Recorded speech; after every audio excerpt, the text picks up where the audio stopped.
بنده مجبور شدم در اون اواخر قطار خودم از پنجره بندازم بیرون، چون نمیشد در داخل قطارم کثیف بود، جوری بود نمیشد نماز خوند که نماز بتوانم. در فروش فیلم‌های جیمز باند و جان سخت با رکود مواجه بشه، دلیلش احتمالاً فیلم جدیدی است که سناریست و کارگردان و هنرپیشه نقش اولش سیدعلی روزخون ولی فقیه ارتجاعی. داستانی رو که برای شیرمالی سر یک مش بسیجی یکی از یک کودنتر در مورد پیشرفت‌های نظام آخوندی سر هم کرده ابتدا بشنویم تا ببینیم که حق با من هست یا نه.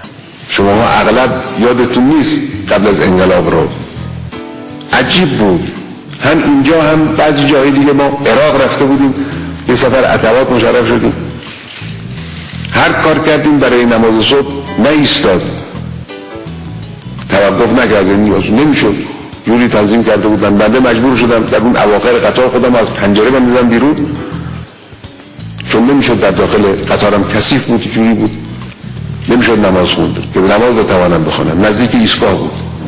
بیشتر به فیلم‌های استیون سیگال شباهت داره، احتمالاً اسمش باید بذاریم سیدعلی سیگال. علاقمندان نسل قدیم سینما فیلم‌های آخرین قطار گانهیل و سرقت در قطار سراسری اروپا رو باید فراموش بکنن.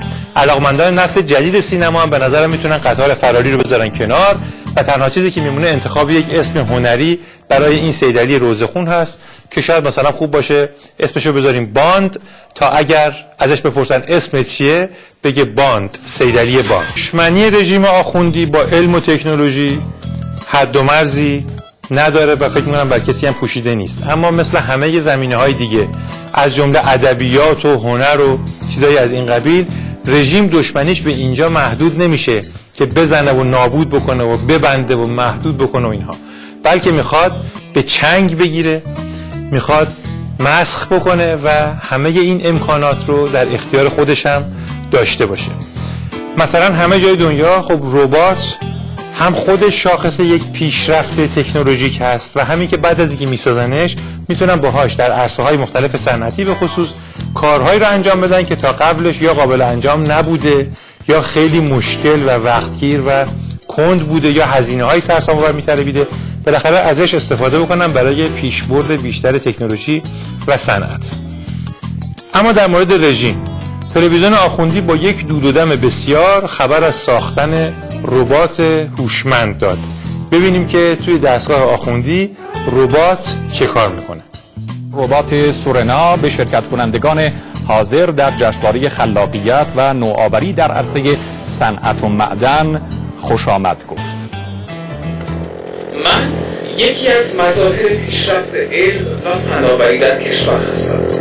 امروز پیشرفت‌های علمی ایران نگرانی استکبار جهانی را فراهم کرده است.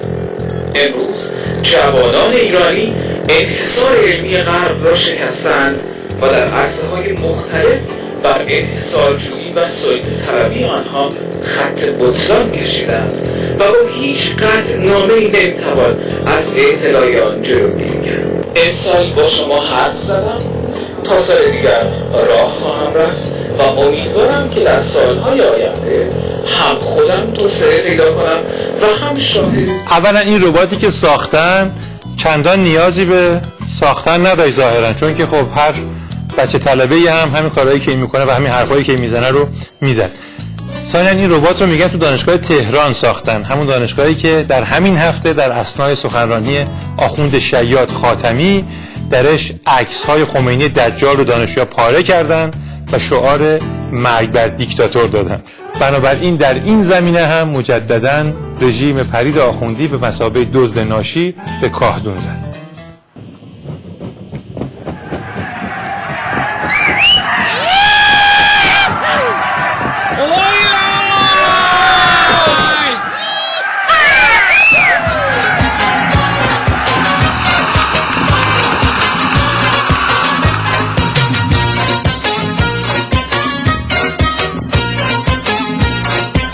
وزیر راه و ترابری رژیم یک جانداری است به نام بهبهانی. این از اوناست که مطابق سنت همیشگی مقامات رژیم حیا رو مدت هاست که قورت داده و اگر به طور معمول میگن یه قلوپ آبم روش خورده، در مورد این بایستی گفت که چندین دور مال مردم رو روش خورده که هیچ آثاری از شرم و حیا در وجود این پدیده دیده نمیشه. به جای اینکه از آمار مرگ و میر جاده‌ای در ایران که موضوع مسئولیت مستقیمشه شرم بکنه، برگشت گفت اگر قرار است نتیجه حمل و نقل جاده‌ای به وجود آمدن این همه کشته کشتار باشد، همان بهتر که از شتر استفاده بکنیم. یعنی فراخوان داد به استفاده مجدد از شتر. بعدم به دروغی که در مجلس گفته بود اعتراف کرد و گفت من این نکته را، حالا منظورش مرگ و میر جاده‌ای بسیار پایین در سوئد و بسیار بالا در ایرانه، من این نکته را در سخنان امروزم در مجلس عنوان نکردم چون نگران بودم که نمایندگان یقه مرا بچسبند و بگویند چرا در ایران اینطور است. به قول یکی از دوستان اگر مطابق این طرحی که این مجسمه بلاهت ارائه داده بخوان شتر سواری رو راه بندازن مجدداً، رژیم در این زمینه هم عرضه حل و فصل مسائل رو نخواهد داشت و اون وقت بایستی شاهد این باشیم که علف رو هم جیره بندی میکنه.